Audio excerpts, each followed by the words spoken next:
morning, good evening, good afternoon, good wherever you are, whenever you're reading this.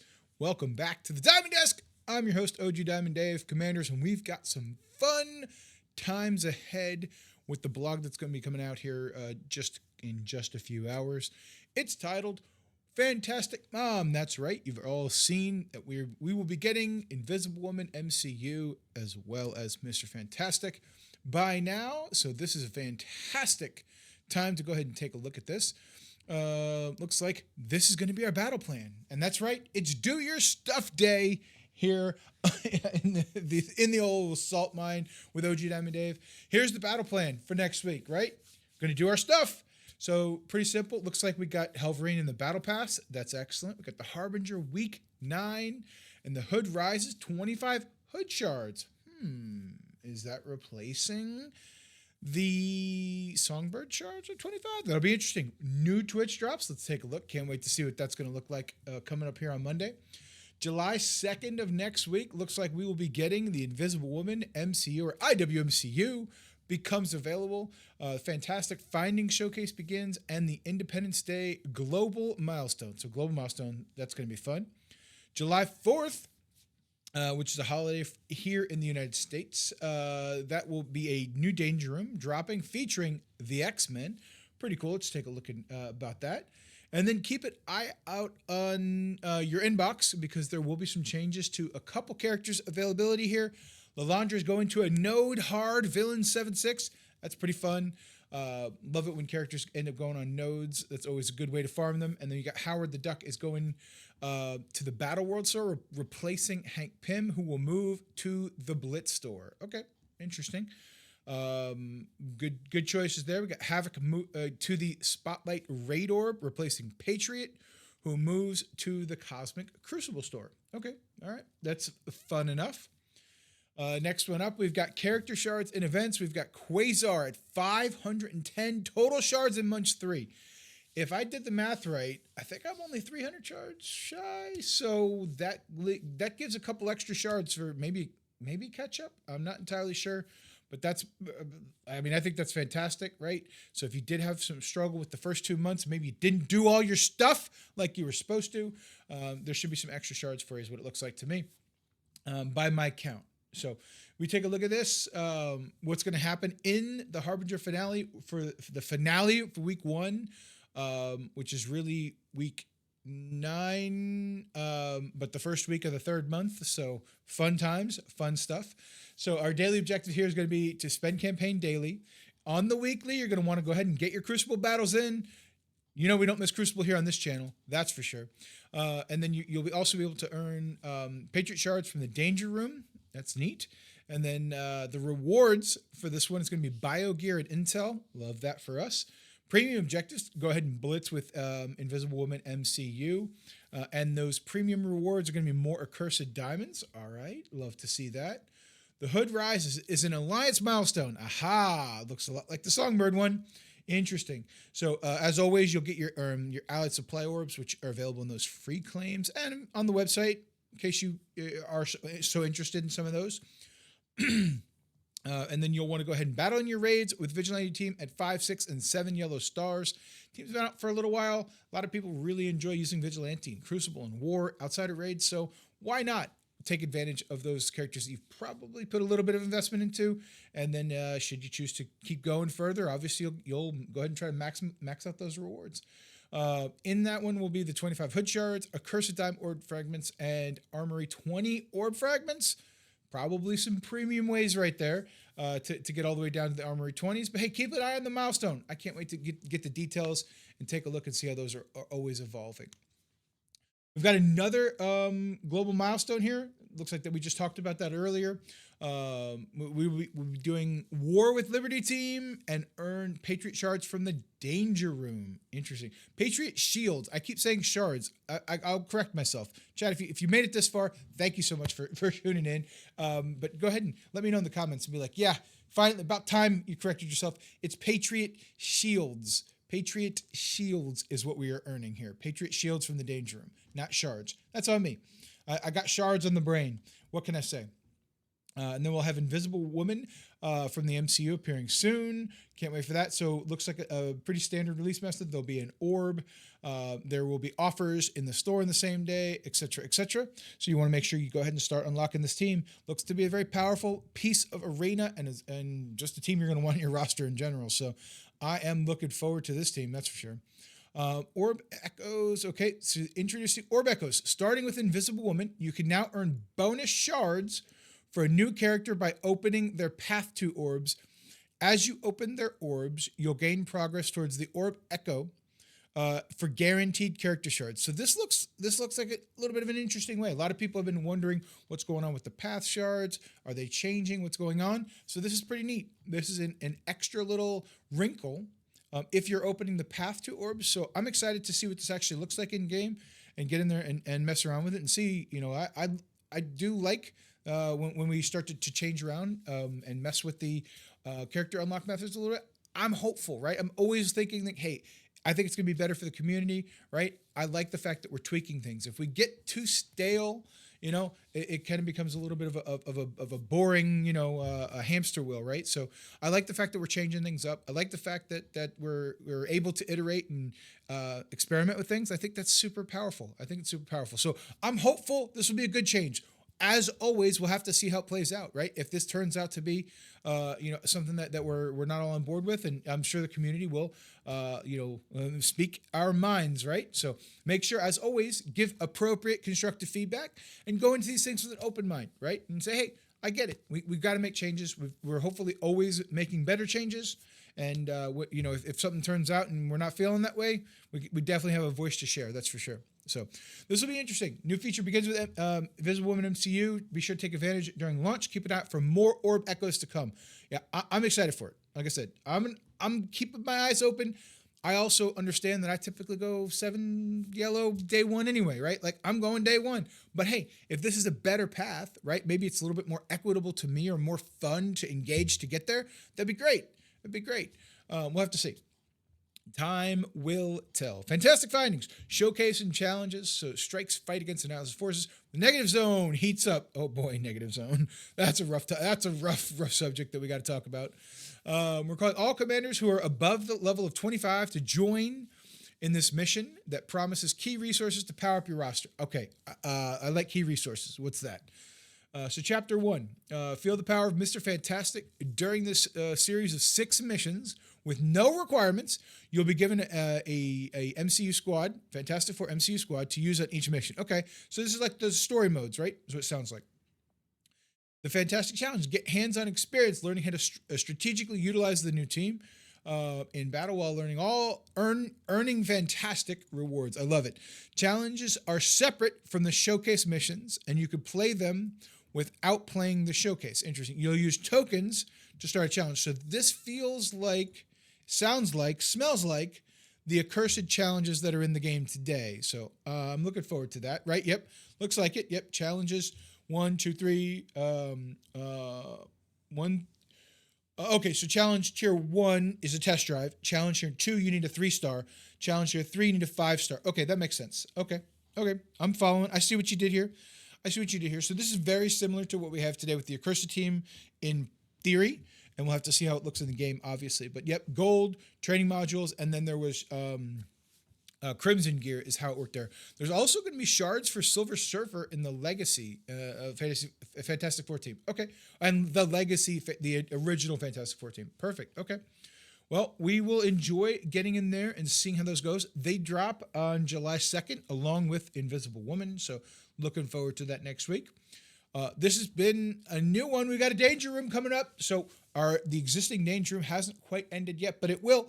And then boom, we will be back with the X-Men Danger Room. This is pretty interesting. So I understand that not everyone has a ton, all of the X-Men powered up. So they did mention at one point in time, like this is going to be thematic, right? Built around that. So I'm interested to see what type of power-ups we can use. You know, how do the rental system work, right? For those that maybe haven't invested a ton into the older X-Men characters. And because it's only going to be around for a couple days, it looks like about 3 total days here. I don't know that I would urge anybody to increase the size of their X-Men right away. Maybe wait, see how it's doing. Talk with the community, see what what characters are being used, and obviously the newer characters are typically better. So we'll have to see how this all plays out. But I would not rush to go like power up all your X-Men right now, unless your roster looks a lot like mine, and then it'll be of no consequence to you. You won't have to think about the other characters you may or may not have to upgrade later. So just give it a second. Let it come out. Let's see how it goes. They mentioned that it's going to be thematic. So let's see what the cards look like, right? Let's see what the additional powers you can turn on before you go in that you're grinding out the danger coins for, right? With all the gold currency. So that there might be enough of those that just, hey, help you out. So like I said, wait a couple days, right? It's a week. Let's see the danger room come in and see what happens, and then go from there. That's my words of wisdom that I can give you. So, oh boy, now we're ready. Cosmic Crucible. Let's talk about it. Okay, Cosmic Crucible. We got an Ultimate 32 season. Whew. Okay. Well, here we are. Ultimate 32 is coming back for another thrilling tournament. Yep. This is 5-day Crucible Slugfest, 3 stages. You get 6 attacks per room. Okay. All right. So. Ultimate 32s have never been my favorite mode. I don't like the shrinking down to 3 moves. So for me, I'm like, I don't know if I'm looking forward to it or not. But hey, it's only a week. Let's get through it together as a group. Let's do it. So the global rules, yep. Standard, 20% max health, 10% damage. Each complete attack gets an exhaust, cancels, do not exhaust, etc. We know. So stage 1, take a moment. On offense, all characters lower the focus by 5,000. By damage by 50% for any non-Mephisto character that takes a turn before any character on defense. That's incredible. So we've had this room before. I'm looking forward to seeing what everybody thinks about it and how we can theory craft, especially now that we've got some additional counters. Looking at you, Vigilante! I'm super curious to see how that affects this room and how we're going to play it out. I'm interested to see it. Let's see it. Let's see how this room is going to play out for us. So, room number 2, Sinister's Gambit. On defense and offense, your character with the highest health clones the enemy with the highest attack. Well. That is super interesting. That is really interesting. So we're going to have to have some due diligence here to really understand which one of my characters has the highest health, which one of their characters has the highest attack. This is going to be interesting, right? Pay attention to your ISOs in this room and understand what's going on. This is going to be a wild ride in this room. I can't wait to get in here and see how it plays out. So I'm already thinking of like, is this just a Kestrel room? You just bring whoever you want along with Kestrel and you say, forget about it. We don't worry about it. I don't know. This is going to be really interesting. Very interesting to see how this room plays out. I can't wait. Or on defense, do you load up Kestrel so they don't get the clone, right? Force them to bring in their own Kestrel. Who knows where we go with this one? But I think I'm holding my Kestrel for offense. We'll have to see.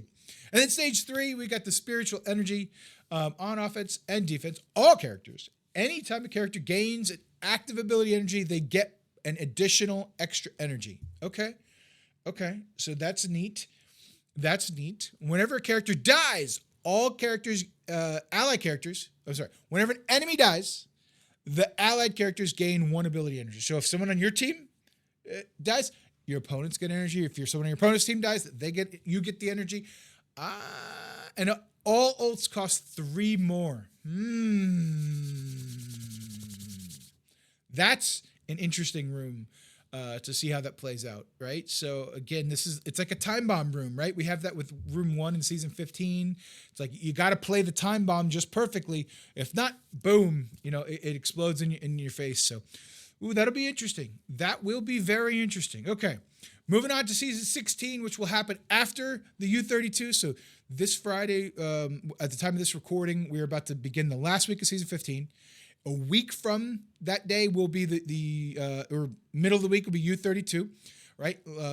Ending on season Sunday or my Sunday or Monday, depending on when you play your Crucibles, and then we will get into season 16. So that'll be great. We got stage 1 teamwork, all the normal rules up top, and a cursed account.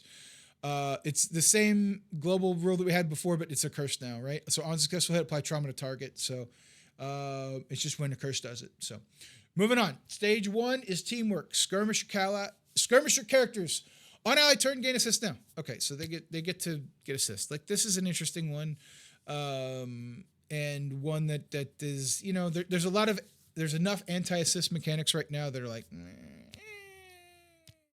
you know, it'll be interesting to see what we put here and how we either nullify the room rule, because if you don't nullify the room rule into it, yeah, you could get a pretty cheap counter with a bunch of skirmishers who just kind of pile on and start picking characters off pretty easily. So it'll be interesting to see how this room gets handled in attack, but I assume you're going to want some anti-assist mechanics in that room. Room number 2, Sinister's Gambit character. Yep, this is the same. The clone room. My thoughts from the same one are a little bit stronger. I like it better in a 6-room setup. It gives you some more flexibility to kind of stretch your opponents thin elsewhere, and then go ahead and maybe put something tricky in this room. So I'm looking more forward to it in the season 16 than I am the U32. I have a feeling in U32 it's going to be very prescriptive. That we're going to see each and every day. So, well, you know, luckily that'll only be a week. We'll see. Spiritual energy here. So same thing. So rooms 2 and 3 carry over from U32. Again, I like this much more in a 6-room area than I do a U32 for sure. Stage number 4. So, solar animation, annihilated characters, kind of Starjammers. Well, I mean, I don't know if I love it or not. Let me know in the comments down there. I feels like this would be much better as a global room rule, but you know, it'll be interesting, or global room rather than a room rule is what I'm trying to say. It'll be interesting to see how we play this room out. Like, do we just put Starjammers on defense? Do we just put Annihilators on defense? Like do you want to mix and match? The challenge is that if you mix and match here, and your opponent sets something that can't be, you know, Starjammered, right, or something along those lines, it's like, did it help or did it hinder? It's very, very interesting to see how we can handle that. But because it's a single room rule, anytime you want to benefit from it on defense, your opponent is going to have, you know, an appropriate counter to benefit from it on offense. So it's kind of one of those weird things that I just don't know how the room's going to play out yet. And in my head, it feels like not too excited personally. Not gonna lie, not super excited for room 4. I think it's kind of it's not much, right? It's not a lot. So it's not a ton. But room 5, while they're down on successful hit, the primary target has trauma. Perform an ISO attack on that target, right? So we've seen that type of there before. The Cursed Global Room rules are going to put trauma on people. So, you know, there's a lot there too. Or maybe you load up with your Omega Red Phoenix Force and you're like, nope, my team doesn't get trauma here. I don't know what to tell you, right? I nullify these room rules. So there's a lot to play with on what you might be thinking or what you might care about. Again, in this room, it turns into a little bit of a prescriptiveness. So not going to lie. And then room number 6. Okay, we got Dacier's Avengers here. Dacier, why'd you do this to us? Why did you do this to us, Dacier? Why'd you do this to us? Okay. So if you have at least one city ally specials cost 2 less ability energy. Okay, that's interesting. If you have one global ally, when attacked, allies fill speed bar by 5%. And if you have a cosmic ally enemy, ultimate abilities cost 2 more ability energy. This room will provide plenty of theory crafting for sure. If you are seeing this video and you're in an alliance that your teammates, they kind of like the Cosmic Crucible, but you know they don't always go on to social media and really have a discussion with folks, urge your alliance chat. Do what you can, whether you're in a Discord or in your in-game alliance chat. Urge folks to seek out information about this, because the last thing that I would want is folks not really understanding the room rules and going in with certain teams and all of a sudden like this odd mishmash of characters just completely walks over you, right? So make sure you have folks, whether you're just find some source to help spread the knowledge on how this room works, right, and why it's working this way, and things of that nature. Because this is going to create a ton of theory crafting. I'm excited to see it, but also, you know, I like the teams. I don't want to spend 35 minutes thinking about one attack on 7 accounts. And granted, the 7 accounts problem, that's my problem. I don't have to play 7 accounts, but I did choose that, right? Or whatever number of accounts I play. It's not 7, I promise. Anyway, that's not important. The important part here is that this room will add complexity to your Crucible. So if you're a person who just likes to run in there and just slam buttons, well, know that this room might throw you for a loop. It might not, but I see this room and I see complexity, and I see, let's think about it, let's slow down and take some more time to do our hits. So that's where my head goes immediately. I'm looking forward to seeing all the different combinations of things that we can see, but then I'm also hoping that there ends up being like a 1 or 2 really good combinations that I can lean on for the entire season. We'll have to see how that goes as it comes out. And as teams come and go, it's going to be a pretty interesting thing to see. So. All right, lastly, we've got Twitch drops, which the new Twitch drops, pretty cool. You get 100 theme characters, which would be an unlock for you just for watching for 30 minutes. A full hour gets you 7 red thing. Of course, 2 hours gets you 20K intel, 3 hours, 2 million gold. So find your favorite streamer or one of us that you can tolerate and put us on for 3 hours, and there you go. You'll walk away with a goodie bag. And if you don't need the thing shards, know that this is also, it's very good for new players. New players probably might not have the thing, and obviously with the team coming out, starting to come out in the following week, you know, let's be happy for our new player friends that they're coming in there, and let's spend our intel on gold because we all need that. That's for sure. Friday free claim, just do your stuff, claim it, you know, claim it. Got the Omega Red event going on right now for diamonds and mutant gear, all the good stuff. Get 5 Hyperion character shards. Get in there. All right, friends, this has been great. Reminder, this information could change in the 3 hours between this video's release and the blog actually coming out and all that good stuff. So just be aware that if something does change, you know, stay tuned into it, I guess. You know, things change. It's cool. We're cool to have things change. So, yeah, that's it. I'm going to go ahead and do my thing. So, bye!